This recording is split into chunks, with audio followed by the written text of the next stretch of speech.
I'm the Chainsaw Man, and this is my chainsaw plan to talk about Chainsaw Man, the manga, for the first time here on Khantehnt. What a fun first for everybody. So if you want to support what we're doing and give us financial support, you got to go to subscribestar.com/Khantehnt and give us $10 for bonus episodes, including our just released Christmas episode, Gundam 0080. It's Christmas time. Thanks for stopping by. Chainsaw, chainsaw, chainsaw, chainsaw, chainsaw, chainsaw, chainsaw, chainsaw.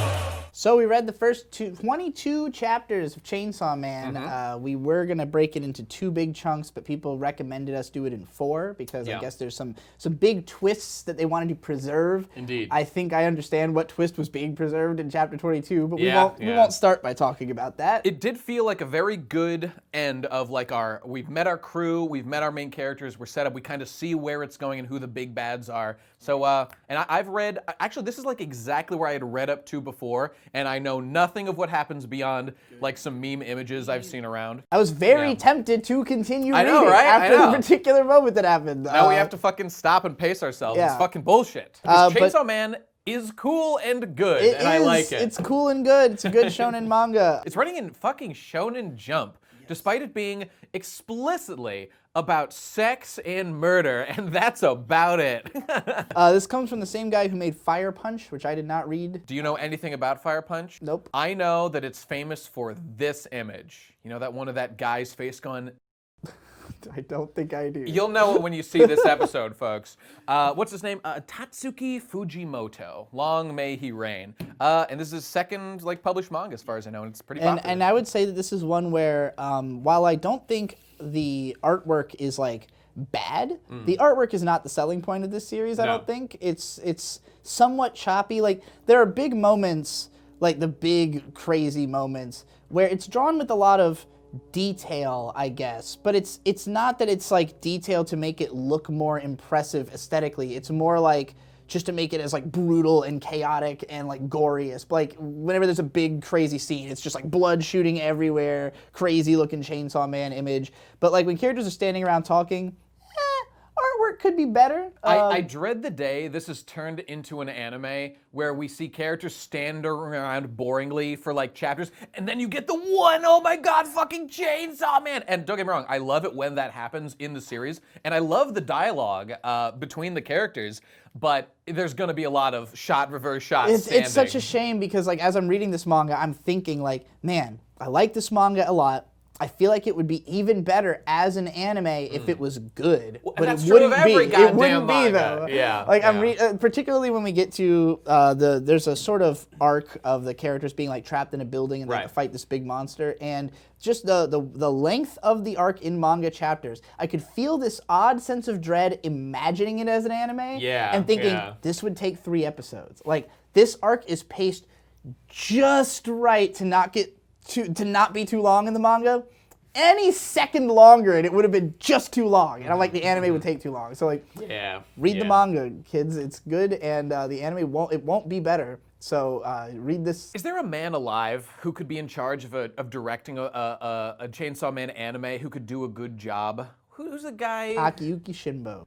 Is that the Attack on Titan man? No. Shit. Maybe Satoshi Kon could come back from the grave and do it justice now. Well, hey, in any case, we both clearly like this a lot. This is the first time I'm hearing what you thought about it, and I'm glad to hear it.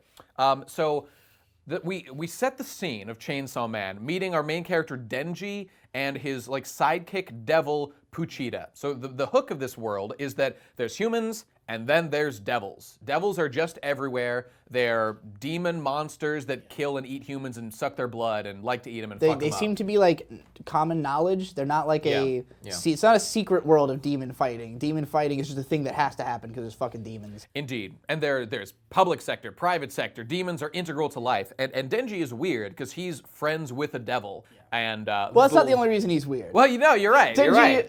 This is. I was immediately grabbed by this manga because, a lot of people were comparing this to Jujutsu Kaisen. Yeah. Yeah. That's kind of reasonable about teams of demon hunters. So that's true, that. and the specific detail that there are pieces of a particular demon monster that they're trying to assemble to revive it. Yeah. That's just literally Jujutsu Kaisen. I don't know which came first though. So. Well, we were getting a lot of comments that were like, if you don't like Jujutsu Kaisen, read Chainsaw Man instead. Accurate. Very accurate. So true. And it starts off right from the fact that, like, in Jujutsu Kaisen, the main character guy, like, his thing was he basically had no direction, no real plan, and it's sort of been about him, like, finding that, but it hasn't been that... His goals are not that interesting. Yuji should think about what kind of a main character he is, look at Denji, and then kill himself. Because fucking Denji is so fucking great, and problem with Yuji is he's got like weird ambivalent motivations for things. Denji's like, I want to grab tits so fucking bad. I'll do whatever I have to do to get a sweet handful of that mush, whatever it takes. It's just incredible how much differently you feel about a character when they have a goal versus not. Like and we don't need a Joel doesn't have to high-level be complicated, goal. No, not at all. Okay, let's in fact, get that's right what to makes him great, is that his goals are so straightforward. I couldn't agree more. What I love about Denji, when we meet Denji, he lays it out for us. Yes, he has a partner, devil, Poochita, who is a chainsaw thing that he uses a chainsaw to slay demons for the mob, because his father killed himself because he got in too deep with the mob. His mom is a non-entity, who knows if she exists or not. And the mob explicitly says to him, as a child, in no uncertain terms, hey Denji, your dad killed himself, and he owed us a lot of money. You now need to go get me like $7,000 today, or we will harvest your organs, kill you, and that'll be it for you, Chief. Denji is like, I understand. He takes out Poochita and he immediately goes, kills some demons and sells their organs and is able to survive. Yeah. But like, this guy, the first chapter, he's missing an eye. He's missing one of his balls. He's missing a kidney because he sold them all just to survive one more day at the time. This man is struggling in poverty, the likes of which no man has ever seen, like on the face of this earth. The threat of murder from the mob is over him every fucking second of every day.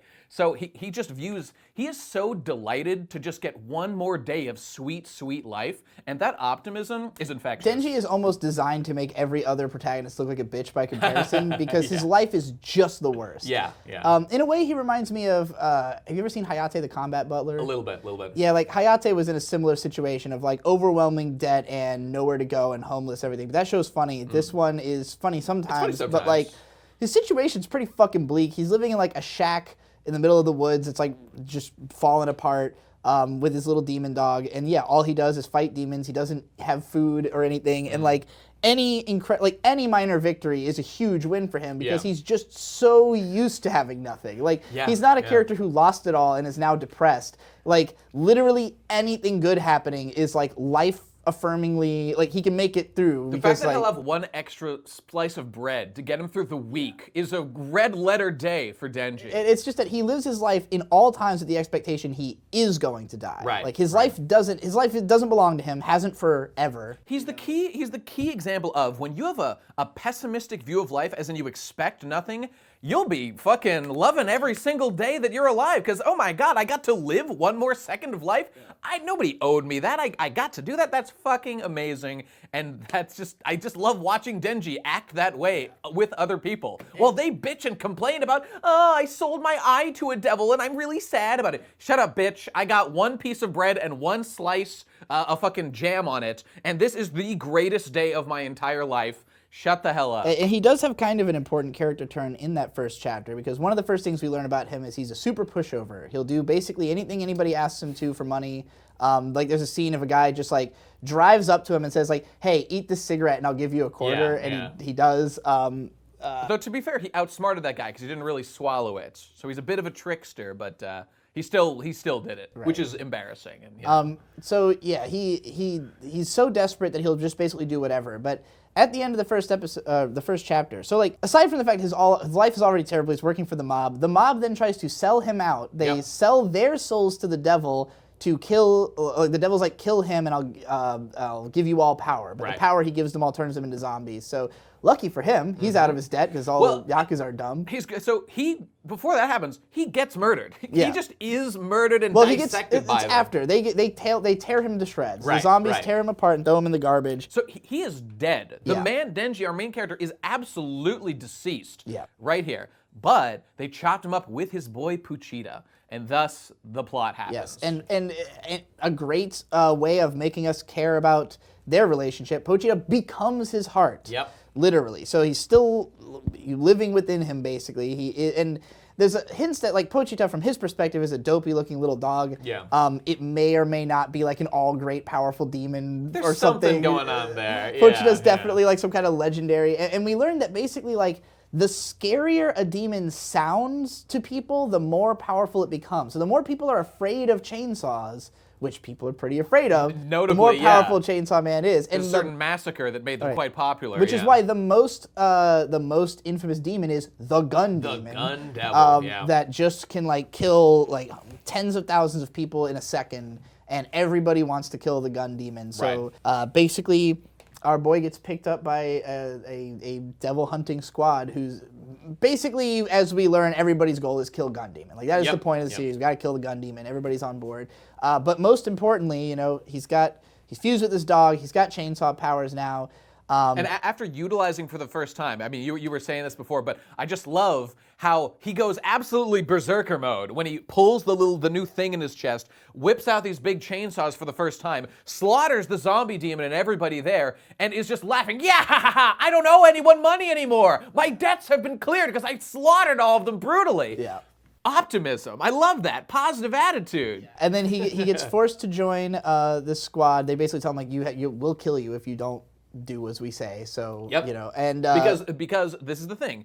He isn't a devil man. Devil man is a different thing. He's not a devil. He's like a human who can become a devil, and devils have no human rights. So they're just like, and this is the great thing about Denji. Presented with a situation where he's like, you have no human rights because you are a weird devil man.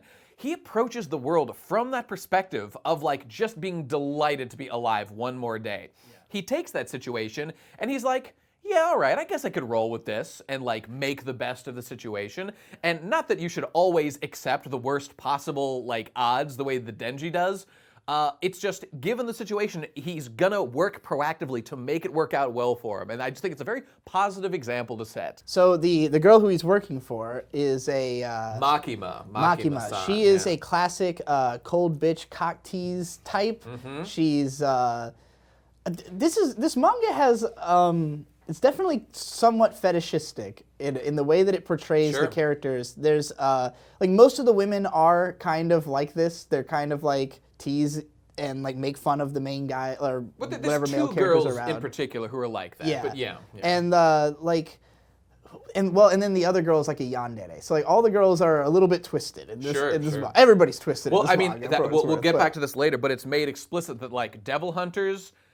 In the same way that, like, devils get stronger based on the reputation of the item they're associated with, which is why chainsaw seems pretty scary, gun, very scary, and that, like, they do a thing later, where, like, government propaganda clamp down on, like, advertisement for guns as a way to make the populace less thinking about guns to depower the gun devil. That's a fascinating element, but, you know... It just reminds me of, like, Elf with the Santa's... sleigh being powered by how much people believe in Santa. Like it is like that. That's a good way to think about it. That sort of system. I feel like there's another show that did this other than Elf. But, no, that's the best example I can think of. But yeah, like the what you were about to say, I think, is that they are told that the more unreasonable, basically, a devil hunter is, the better he will do. Because the devils can predict the actions of most people, because people are dumb. And they feed on fear as well. Right, so they basically try to make you afraid, and when you're afraid, you're predictable. And so they want you to be predictable and more afraid, so they get more powerful. Chainsaw Man being unpredictable because he's not concerned about his life, just period. He just is under the expectation he will die, so there's no reason for him to be afraid to, like, throw his life at a situation, basically. Which he does many times. Yeah, and that's what makes him crazy, and we'll get into the big, his first sort of feat, if you will, or his first cool, like, kill that happens as a result of being crazy. But yeah, the members of the sector, you know, like our main girl is portrayed. I'm trying to think of like a good comparison for her because there's a lot of characters who are sort of similar. But basically, her thing is that like she seems to.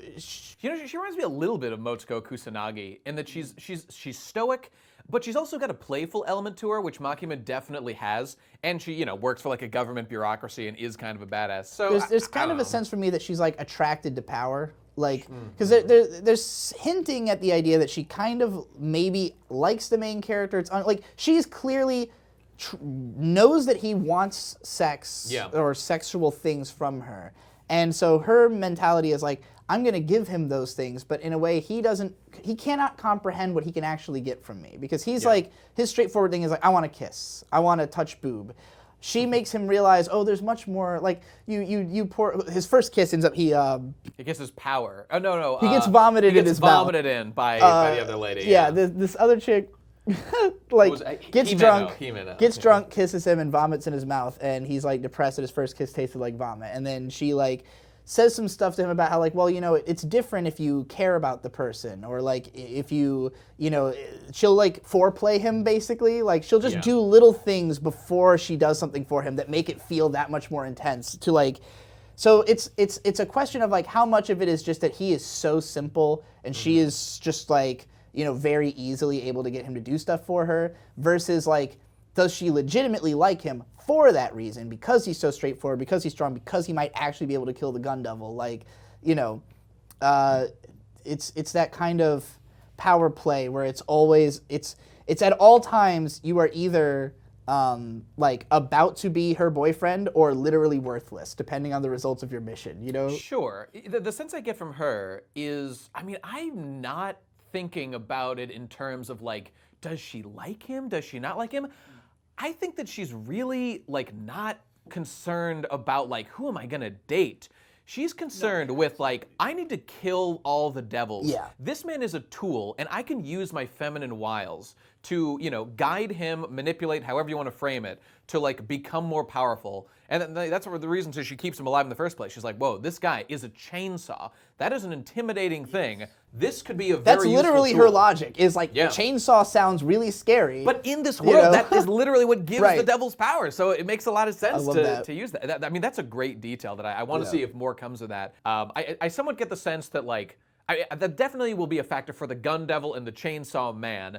I don't know if like that's necessarily going to be a factor that's like always relevant with like every devil. We need to like lower audience interest in this particular thing. They could do a fucking Shonen Jump poll and be like, hey viewers, what are you most scared of? And then list a bunch of guns, and then the next devil is like that or whatever. I don't know. I just love watching the way they all interact though, because you know, taking a step back to the first example of Makima like using her feminine wiles, we know that Denji wants to touch boobs. As soon as he meets Makima, it activates, like he's like, holy shit, hot women like exist near me and I like could theoretically touch them. This is now my life goal now that I've seen a hot girl.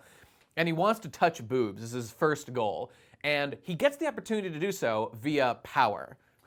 Power. So glad you reminded me of that. I figured that you were probably a big fan of Power. I mean, she's great. I like all the characters in this. Yeah. The best part is that scene though, because like, so Power is this. She's a devil man. Which is a corpse is controlled by a devil. Something like that. Yeah. So it's either the devil person. Well, in her case, I think it was that the human personality won over the devil, and that's why she's got like intelligence or something. But then why does she say she's better than all humans? I feel like that's a devil thing. I'm pretty confident that she is in fact like a devil consciousness. Like one of the funny things about it is like devils are supposed to be dumb, like particularly fusions, but because of the fact that she like retained more of herself, she has the staggeringly high IQ of 100. She said like 120, and then someone's like, I think she says 100 first, and then they're like, oh, it's because she's like, oh yeah, my IQ's so high, it's 100, and they're like, and they all start saying theirs. Mine was 134. She's like, no, I think mine was actually like 200 or 500 or something. God, I love how stupid Power is. She's fucking adorable. Very entertainingly dumb, but like that perfect combination of dumb, smart, or not dumb, powerful, and like Yankee? out of control. Yeah, you know, like where she's there to be the chaos element. Sure, she's there to be like the out of control teammate who they have to rein in all the time, who's fun and goofy. But yeah, so there's a scene where he's gonna get to touch her boobs. He fights this because he saved her kitty cat from a bat devil, which is a big fun thing. Yeah, she was actually like double crossing him, all this stuff. And he just doesn't report her. He just saves her because if she's reported, I can't touch those fucking milkers, bro. I gotta get in there. But in probably my favorite moment in the entire manga, he's getting ready to touch her boobs, and he grabs, and he's like, "What's this?" And she's like, "Oh, my breast pads. Let me pull those out." Her big juicy milkers were a lie all along. And she's just got normal sized tits, and he touches them, and he's just like, "That's it." Like, and he's just like haunted by the thought of how the next 3 pages of him just going about his day, traumatized by how much he didn't get out of touching those boobs. But then, I mean, in a fucking brilliant play, I love the way this is done. That like trauma of getting to touch the boobs in just this like cold, clinical, like, yep, we made a transaction here. He then is presented with intimacy. And then Makima sees that he's all traumatized, and she's like, "Oh yeah, I heard you had like a deal with power or whatever. You touched her boobs. How did that go?" He's like, "Sometimes dreams just don't come true." And Makima, she just knows. I mean, she's got the feminine charm. She knows what's up, and she just like snuggles in close to him, and he's like, "What?" Because she's the girl he actually is into. In just a non. She kind of like distracts him for a second, and then gets him to like touch her boob, and he's just like she's telling him, like, this is what it's about, man. It's not about just like the clinical in and out, bash your meat bits against each other, whatever. Yeah. It's like he like rubs her ear, and she like touches his lips a little bit, and it's just like feeling him up, and like he's just getting a sense for this is what like it's actually like to share closeness with someone who isn't like just doing it because they literally are forced to and they have no option. And then she just pulls him in to touch the boob, and he's like, "Oh, this is way better than I thought it was going to be when I actually care and am interested in what I'm getting." Yeah, I like the arc he's undergoing of like at some point he finally says like, "You know what? I don't just want to fuck whoever. I specifically want that girl because she's the one who taught me everything." And there's a chance he gets where upperclassman girl gets really shit-faced and like tries to fuck him. Like he ends up in a room. She's like, "You want to?" She's shit-faced. He says no. The next morning he tells her like, "Look, I think I only want to do it with the person I really like." She's like, "You know what? I respect that. Let's both help each other to get with the person we really like." Because she likes Hayakawa Aki, the Sasuke. So let's talk about that guy. Yeah. All right. So Hayakawa Aki is basically like the squad leader of the what's the word I'm trying to say? The clusterfuck group, like the weirdos, Power and Denji and the other guys and the new recruits under like this public bureau of safety that these devil hunters work under. And he is a driven Sasuke man. He had his whole family killed, as many people did, by the Gun Devil in one day, in like 5 minutes, all over the planet. The Gun Devil wiped out something like 1.2 million people, just of all places on the planet. And one of them was Japan, and his family was completely obliterated in their family home right in front of him. So he is very, very driven to get revenge on the Gun Devil. And so he is here, and he's a bit more of like a normal, straightforward, straight-laced kind of guy. But his desire to kill the Gun Devil is very strong, and we're presented with we hear a lot about other recruits who have died. Like the other team that we meet, they just had a rookie die like the day before or something. Mm-hmm. And it's made pretty clear that the people who have stuck around for a while, there's something different about them. And this is where all that talk of if you think normally, you're not going to last in this job. You've got to be like a weirdo, crazy madman in order to make it. So it feels like we're weeding out particularly that anybody who joins with the intention of trying to kill the Gun Devil specifically must be crazy. Is another thing they say. Like only crazy people would go after Gun Devil because it's so unimaginably powerful. Well, a lot of people want to kill the Gun Devil because of all the innocent people he killed, the family members and whatnot. But you either learn very quickly whether you can hack it or not. Right. And a lot of people, a lot of talk is made about how many people they drop out and they do the public sector job, or they do, the private sector job, sorry. And because they work for the government in this agency. And I was wondering, what's with all the focus on this government versus non-government stuff? And there's one reason for it. It is because only the government agents here in the Public Security Bureau or whatever are allowed to carry fragments of the Gun Devil that will allow them to eventually put it together to find him. There's also a line in there somewhere about how they get the shittest jobs. Right, because nobody else can handle them. They have to do it, yeah. Either that or just also, because it seems like they're in a lot of abandoned buildings and stuff, so maybe it's just nobody would pay for this to deal with this demon, so the government has to do it, something like that. But The dynamic of the main characters, like when we were in Jujutsu Kaisen, that one also set up like a serious rival guy, but that guy ends up getting like no real development and kind of fades into the background as all these other characters get added in. In this manga, like we're introduced to that guy, he gets his proper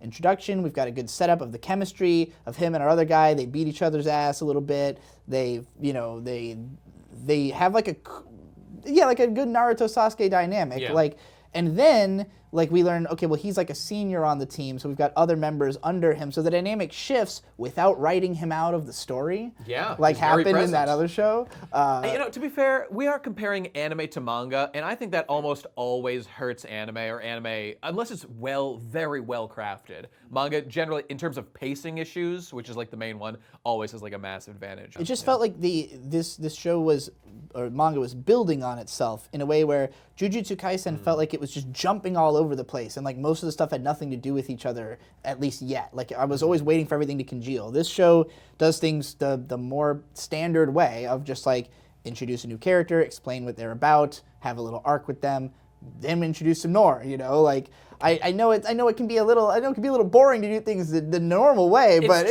sometimes it works. What's the old red letter media? Like, if you're not Gus Van Sant, Stanley Kubrick, you probably shouldn't stray too much from the tried and true storytelling path. And it just works so well in this because the characters are interesting. You want to watch the main guy because he's so like fearless and downtrodden, and like his goals are simple, and the people around him are. The way they interact with his goals is interesting in that it's not, in any other show, he'd be like, I want to touch boobs, and he'd be getting slapped by every girl in the show. Yeah. In this show, it's like his commanding officer is like, oh, you just want to touch boobs? Sure. I think it's because they're adults. And then you got the demon girl who's like, oh, you want to touch my boobs? Well, like, if you save my cat, these are grown-ass people who face death every day. The idea of touching their boob, while maybe a little personal, is not going to make them fucking kill themselves or freak the fuck out or anything.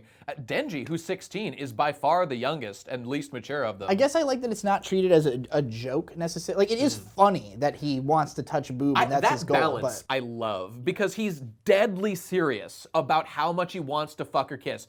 But then it's just played for laughs, obviously. Like there's one moment when he saved the day at the tower, which we can talk about more, the building where everyone was going to die. Denji, through a heroic action, saves everybody, and so he has earned the kiss from Himeno, the eye patch girl. So then they're all at a bar hanging out, and Himeno, as they're talking about the kiss, what's her name? Makima walks in and says, like, I heard you guys talking about a kiss. And he's like, no, I would never get a kiss. And then the panel directly below is Himeno going, huh? I thought you really want a kiss. He's like, I would absolutely love a kiss. Yeah. Jokes. Right. I love the jokes. Good, funny, and it's funny because he's funny and horny, but there's an arc to it. He learns, he ends up not fucking that girl. He's grown, he wants something special. Yeah, he wants even more than just a kiss because he learned that there is more to it than that. And so as his ambition greater, his will to live grows greater, his strength in fighting. And so like the main sort of arc that ends up happening, our first big like battle arc, is the characters. We've got our Sasuke boy, we've got Eye Patch Girl, who is his mentor, I think, and they're both like sort of leading the other two, or the other three, main guy and then two new recruits who both suck. And they all go into a building and get trapped in one of those classic this floor loops in on itself scenarios. And they end up being stuck there for like a while. Yeah, like days. Yeah, so our boy, Denji, is like, oh, cool, that means I don't have to do anything. I'm going to go to bed. And meanwhile, everybody else is losing their shit. In particular, this one girl is going full yandere, fucking totally losing her mind, making a bunch of faces like the girl from Psycho-Pass 2. Whoever's editing this, if you can find some Psycho-Pass 2 clips for comparison. Yeah, she's losing it, and the demon reveals itself and is like, hey, if you guys kill your boy Denji, I'll let you all go. So of course, Crazy Girl is immediately trying to kill him. She is down for this plan. Yeah, but I love the way that this is handled, where in most anime this would be like the demon would say that, there'd be a dramatic moment, one tries to kill him, and then it's like resolved or it's over or whatever.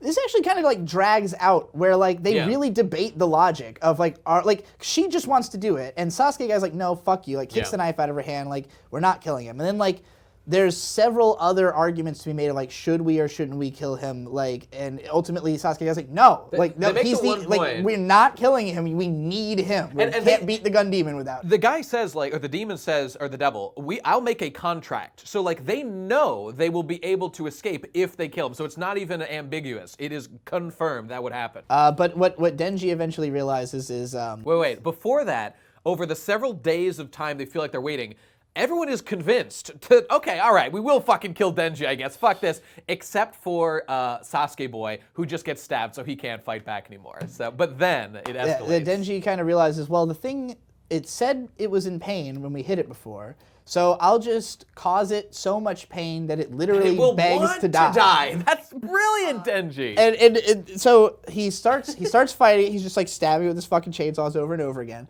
Now Denji has a problem, which is that his power runs on blood. And he cuts himself when he uses chainsaws. So if he gets too anemic, he can't use it anymore. The chainsaws retract. But there's also like a healing factor, I think, when he does consume blood. Yeah, something like that. Luckily, he figures out that he can eat the blood coming out of the demon to redistribute. So he just stabs his demon I made a perpetual motion machine. I'm a genius. Yes. As he screams about what a genius that Nobel he is. Prize is mine. Yes, because there was an argument about Nobel Prizes or whatever. Because Power just at one point, they're like, how's Power doing? And she's like, when I get out of here, I'm going to win a Nobel Prize so I can rule the world. Everybody will respect me. And they're like, yeah, she's normal. Oh, God, I just love watching them do this crazy shit. And yeah, I mean, okay, Denji's plan does work. Or either he cuts this giant mass so much, he gets to the heart eventually. Well, it offers it to him. It's like, this is my weak point. Please kill me. I can't take it anymore. He literally stabs it for like 3 days straight. Yeah, that's right, with no rest. Murdering this thing, which I also love. That they were like, awesome. Why not let it take as long as possible? You could have written in 3 months, whatever you want to do. Yeah, awesome. Well, they were like out of food, so. Okay, you're right. But yeah, like it was simultaneously. I liked that whole arc because I've never seen them quite do it that way, where they're trapped for so long and have to like really debate and think about like what they're gonna do about it, whether they're gonna literally kill their friend to escape. And I like how it ended. I did think, again though, when I was imagining it as an anime, I was like, thank God this is paced just in the nick of time to not have taken too long, because I could see it being 3 whole episodes of being stuck in that fucking room. This scene is just a great capstone to this section to highlight one of the main points that I've really enjoyed about Chainsaw Man so far, and it's just the lack of value in Denji's life and in these other people's lives. Like, it's just so easy for them to treat him like shit. The very first day that he gets rescued by Makima, they go to like have breakfast for the first time. And he's about to eat his udon, like the first real meal he's like ever had in his fucking life. And she's like, stop, you are my fucking dog. There's a report of a devil outside. Do not eat that udon. Go get the devil. He's like, can I please just like eat that? She's like, no, you cannot. And then he leaves and he manages to do it. But like the point is, he's just proving his subservience. He is so treated like a piece of meat who will be killed at the slightest disobedience. And it just shows this world of just absolute fucking nightmarishness for Denji that he comes from. And it just makes all the achievements he gets feel so much better. And I just love it. I just really love seeing that happen. He also swears a lot. That's cool. That is really cool. And you know, there's only one other thing I really wanted to say here, which was about this show, this manga, whatever. It's just one quality that I love. And we've touched on it in places, but I have a term that I've come up for it. This show is unapologetically juvenile. And you know, the love of boobs, you know, the loving of violence, the way that he screeches about being a genius for eating blood, creating a perpetual motion machine, the way people just act retarded, but it all just works out great for them through their twisted logic that, you know, ultimately makes some sense to them. I just love it. And the main thing that gives is just a total lack of pretentiousness. Yeah. I don't feel any pretentiousness whatsoever. I just love watching these asshole idiots embarrass themselves and then somehow flounder It through. also feels more realistic that way, just because like the characters act like people. And like, I said this about Jujutsu Kaisen as well, that in that show everybody was a hard ass, a badass, or an asshole. Yeah. And in this show they're like not like that. They're just it's like true. cool I mean, some of them, characters. like that yandere girl or whatever, she was just willing to kill one of her teammates to survive. Yeah. But like, I get that. I understand why. That was another scene where I liked the way that played out, because in most shows I feel like her or the other guy would have been eaten or just killed or sacrificed. They both make it out. They're very apologetic for her wanting to do that. We get it. There's a great moment where, because there's a lot of talk about, like, oh, you have to be crazy to really be good. And these guys obviously weren't crazy enough. They were too normal. But, like, the best line to exemplify that is when afterwards the girl's like, oh, they hear that they're quitting because they're like ashamed, and she's like, well, why don't they just come for drinks and just say sorry to Denji and it'll all be fine? And Denji's like, yeah, that would work. That's like, fine, not a problem. Literally, like I understand, you know. Denji faced death every single day. The fact that you wanted to kill him at one time, that's a drop in the bucket. You're mostly in the positive right now. Right, exactly. So I just thought that was really that was the best way to actually definably say what is the difference between being crazy and unhinged enough to do this job, is that you would just like come for drinks with the guy you tried to fucking stab to death like yesterday. You know, like that is the disconnect, I think. And I love that. I was also unclear. Did they actually quit or did they stay on? I don't think they actually quit because they were still there at the party. I think that they I know they wanted to. They were intending to. I think they changed their mind. And they'll stay with the team at least a little bit longer. But, I mean, we'll see maybe in a couple chapters. That'd be interesting to see what are they going to do with those characters if, like, are they going to become crazy enough to handle the job? Like, see, that's the thing. The way they've set it up, I think those characters either need to, like, feed off Denji and the others and get more crazy and accept more wacky shit coming at them, or like legitimately like leave, because we're still early in the series. If they leave to just go be like the narrative sacrificial lamb to show that like some people just can't hack it, that's fine. I thought that was going to happen. That's why I was so shocked that they were still there. Yeah, but, I don't know. And that drives us up to our big twist at the end. So the build up to this is like throughout the arc where they're trapped in the building, we learn a lot about Eye Patch Girl, her backstory with Sasuke guy. She likes him. She almost fucks main character guy, but then they decide to form an alliance to try and both help each other get with the person they like. Right. But the person who our boy Denji likes is Makima, and she gets shot in the fucking head at the end of chapter 22. She and the dude next to her are on a train, and the people there, clearly in like an assassination scheme, just turn around and just murder those two people.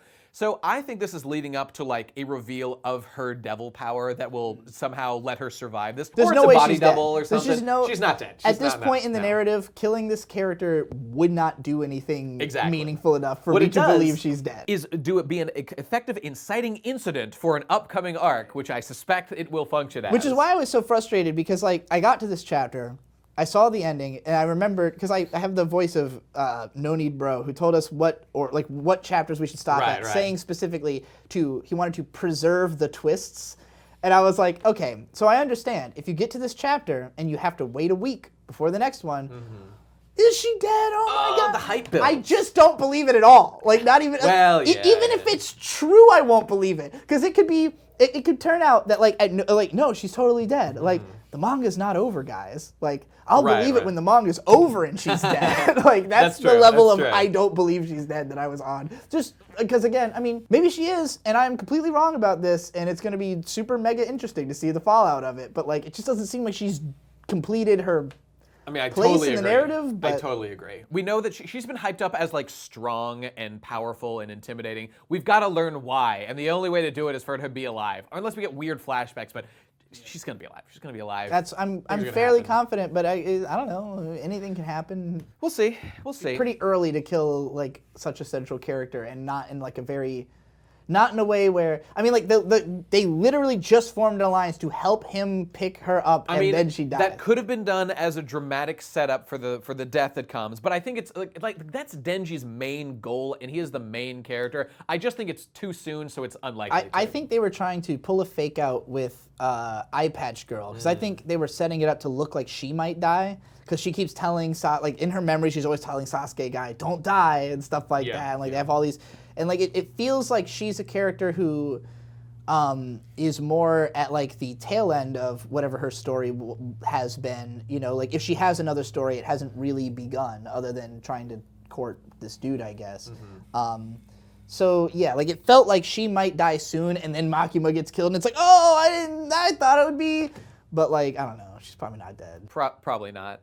Circling back, there was one quote. We're going to get a lot of shit if people think she's dead. Yeah, hey, we'll find out pretty soon. I don't know. But circling back to one great quote that just encapsulated that idea we were talking about before. There was a direct quote from Denji after he starts living with like the with Hayakawa and power, and now he has access to like the basic necessities of life. And it's just, he says, I now have, what does he say? He says, every day I can shower, I can eat good food, and there are hot women nearby. Those factors alone give me he describes it in literally these terms, a 100 out of 100 perfect life. That is everything you could have possibly hoped for. And what else is there? It's a winning attitude, is all I can say. Yeah, he's pretty much got it all. Anyway, I'm very excited to read more. This shit's really good. And one day he'll discover drugs, then he'll have something else. I don't know if our timing is. People have been saying it's ending like immediately. Yeah, it's ending like a couple chapters or something. So we're gonna be covering it right as it wraps up. Seems like that way. Fucking perfect timing. Totally unintentional. Yeah. We literally were like, we're gonna talk about Chainsaw Man, and then they like announced it's ending, idiots. Well, I guess that's what we do when we walk into a room. Well, thanks for watching, everybody. If you want to hear more Chainsaw Man, make sure you subscribe, like, and comment, and let us know that you like what we doing. You know, tell us in the description anything else. Support us on Subscribestar for $10. Khantehnt is a show that you can give money to, so go to that website and do it. And get the bonus episodes, such as our Christmas episode of Gundam 0080. And also go to the Twitter and the Discord and talk about stuff with all your friends and have a good time. Content clips as well for our ending bumpers. Send more of those, folks. Send some Christmas ones, for fuck's sake. And we'll see you next time, everybody. Thanks for watching another episode of Khantehnt. See you next time. Khantehnt.